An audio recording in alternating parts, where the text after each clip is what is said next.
11টা দিন কেলেণ্ডাৰৰ পৰাই আঁতৰাই দিয়া যাওক। বন্ধুসকল, আপুনি কোনোবা এটা মাহৰ 1 তাৰিখে শুইছে আৰু পিছদিনা শুই উঠি আপোনালোকে গম পাইছে যে সেইদিনা 10 তাৰিখ।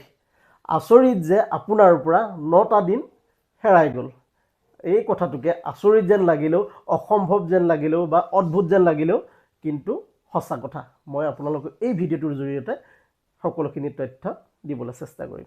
আপুনি আচৰিত, অসম্ভৱ বা অদ্ভুত যিয়ে নকওক কিয়, ই এক বাস্তৱিক ঘটনা আৰু কোটি কোটি জনতাৰ লগত এই ঘটনাটো সংঘটিত হৈছিলে। বন্ধুসকল, আপোনালোকে ইয়াৰ আচল ৰহস্যটো যদি গম পায় সঁচাকৈ আচৰিত হৈ উঠিব। একেবাৰে সত্য ঘটনা। যদি আপোনালোকে অবিশ্বাস কৰে তেন্তে গুগলত গৈ চাৰ্চ কৰি আপোনালোকে এই তথ্যটো ল'বও পাৰিব। 1752 চনৰ ছেপ্টেম্বৰ মাহৰ 2 তাৰিখে সকলো মানুহ শুই পৰিছিলে। পিছদিনা শুই উঠি গম পায় যে সেইদিনা 14 তাৰিখ। তাৰ মানে 11টা দিন হেৰাই গ'ল। প্ৰকৃততে কি হৈছিলে? 11টা দিন ক'ত হেৰাই গৈছিলে? এনেকুৱা হৈছিল নেকি যে সেই 11টা দিন সকলো মানুহ শুইয়ে আছিলে? এনেকুৱাওতো হ'ব নোৱাৰে। এই বিৰল ঘটনাটোনো কিয় হৈছিলে আমি জানো আহক।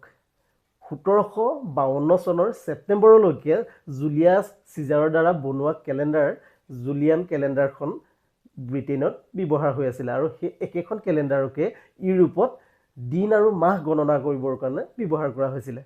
আৰু আমি যে ব্যৱহাৰ কৰি থাকোঁ কেলেণ্ডাৰখন, সেইখন হ'ল গ্ৰেগৰিয়ান কেলেণ্ডাৰ।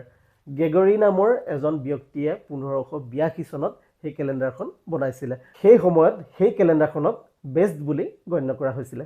1752 চনৰ ছেপ্টেম্বৰ মাহত ব্ৰিটেইনৰ ৰজাই আদেশ দিলে যে জুলিয়ান কেলেণ্ডাৰখন গ্ৰেগৰিয়ান কেলেণ্ডাৰলৈ বদলীকৰণ কৰিব লাগে।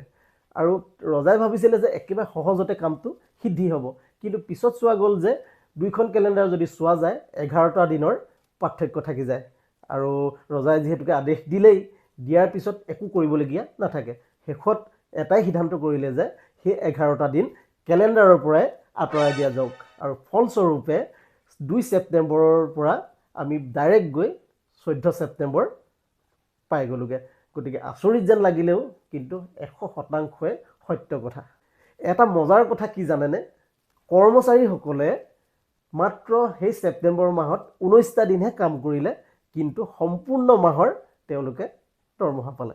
ইয়াৰ পিছতো ৰজাৰ এটা ডাঙৰ সমস্যাই আকৌ দেখা দিলে যে জুলিয়ান কেলেণ্ডাৰৰ মতে তেওঁলোকে আগতে 1 এপ্ৰিল তাৰিখে নৱবৰ্ষ পালন কৰি আহিছিলে, কিন্তু গ্ৰেগৰিয়ান কেলেণ্ডাৰত তেওঁলোকে 1 জানুৱাৰীত নৱবৰ্ষ পালন কৰে।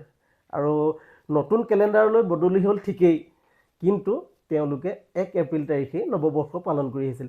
সেই কথা ৰজাই জানি অত্যন্ত খং কৰিলে। আকৌ ৰজাই সিদ্ধান্ত কৰিলে যে 1 এপ্ৰিল তাৰিখে যদি কোনো লোকে নৱবৰ্ষ পালন কৰে তেওঁ বছৰটোৰ সৰ্বশ্ৰেষ্ঠ মূৰ্খ বুলি গণ্য কৰা হ'ব।